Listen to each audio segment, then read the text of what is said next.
I want to talk about when I bought my first house. I bought my house in Oak Park, Sacramento, and at that time, it was all I could afford. It was the only thing I qualified for, which were really ugly houses.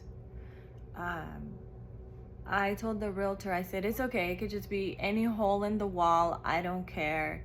Just anything close to my job and my kids' schools or the freeways. So she showed me a house and it was cute. It was really cute. It was 580 square feet and it was in Oak Park. Really bad neighborhood, really bad street, but it's okay because that's where I grew up. So I was like, whatever, I'm used to this. I was able to buy the house. I was really scared because at that time I had an overdrafted bank account. I was overdrawn, I think like $500, and I didn't disclose that to the lender or to any of them because even though it was only $500, like I did not have the money to pay that at that time. I got a assistance programs for they covered all the down payment and all the closing costs, so I didn't have to have any money. I did have to have like $400 to pay for the home inspection or the pest inspection. Yeah. And I literally I think I did have like about $1,000 in the bank, and I had a good job with the state of California. But anyway, it was close. I think if they would have found out that I was overdrawn on a checking account, I probably wouldn't have qualified, but I don't know. The point is, I was praying and praying and I got it. This rinky-dinky house. But to me, it was amazing. So I bought it and I invited all my friends over and my mom's friends, and I told people about it, within like the first week or two. And I remember my mom's friend went over there and she was like looking around. She's like, what did you do? What? In Spanish, right? Like, oh my gosh, why did you buy this house? Because it was kind of rinky dinky. But I was really happy because it had a huge front yard. And that's kind of all I really wanted. And then I told my other friend and he was like, no, you shouldn't have bought this. You should have waited for the prices to go down, which by the way, they never did. That was 8 years ago and prices still have not gone down. So I'm glad I didn't wait. And anyway, he was like, you bought it on the worst street of Sacramento. You should have waited till you could buy something better. And then another friend was like, wow, I mean, it's nice, but why didn't you just wait? Anyway, basically I got like 10 negative feedbacks and I was so discouraged. I'm pretty strong, but it was really getting to me. I remember like crying and thinking, man, did I make a mistake? What did I get myself into?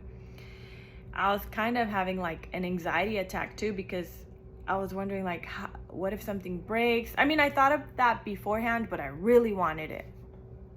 Anyway, at that time, I didn't have anyone to help me. My brother lived in Mexico and he couldn't help me.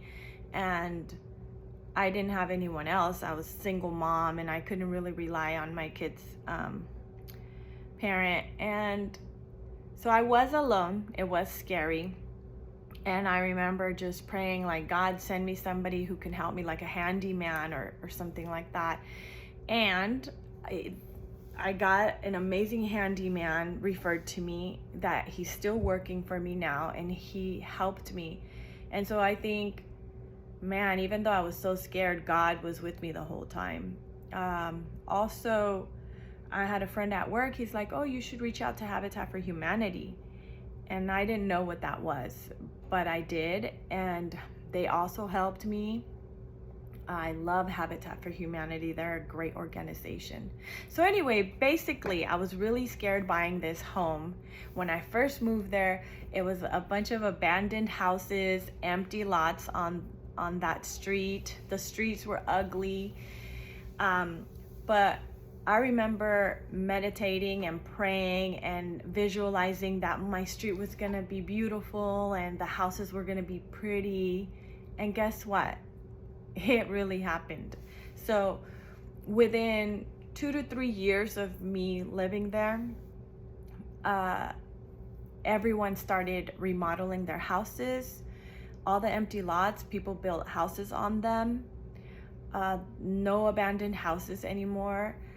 The street got repaved all around, and Habitat for Humanity helped a lot of houses there because it's something called Rock the Block Oak Park, and they started fixing up the neighborhood.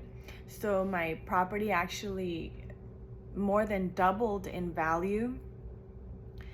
And yeah, you can consider it like right timing or good luck, but I say it's God, visualizing positive, like praying, expecting the best. And also I was scared, but I was brave too. Like, you have to take risks, you have to be brave, but once you do that, you have to be positive and expect the best. Because say you're scared and you buy your own home and you're by yourself, you know, in case you're a single mom or a single dad or whatever, or even if you're not single, I mean, it's still scary financially.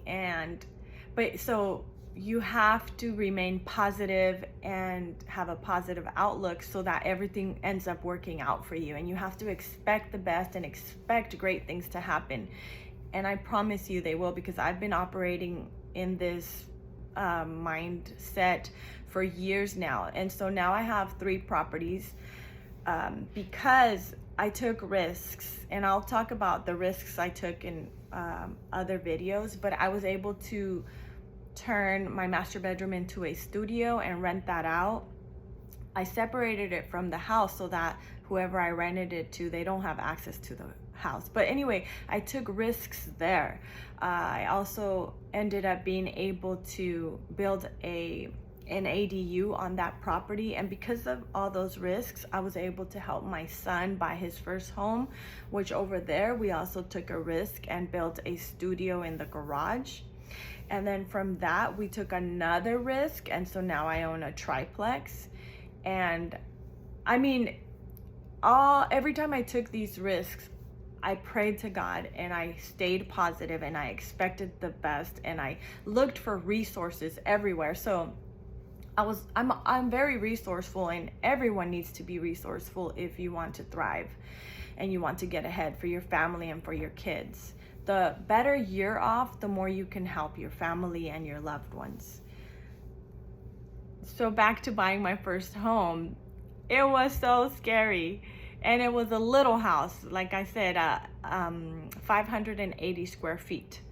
But I made the best of it. And when you're grateful for what you have, I think, yeah, God really does multiply it.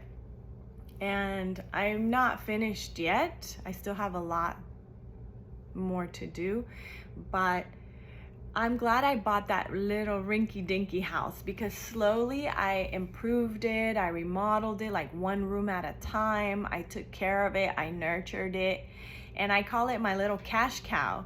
Actually, that property reminds me of my favorite story in the Bible where, I mean, I don't know it exactly, but she only has a little bit of oil, and then the prophet like tells her to borrow jars from all her neighbors and fill them all up with oil.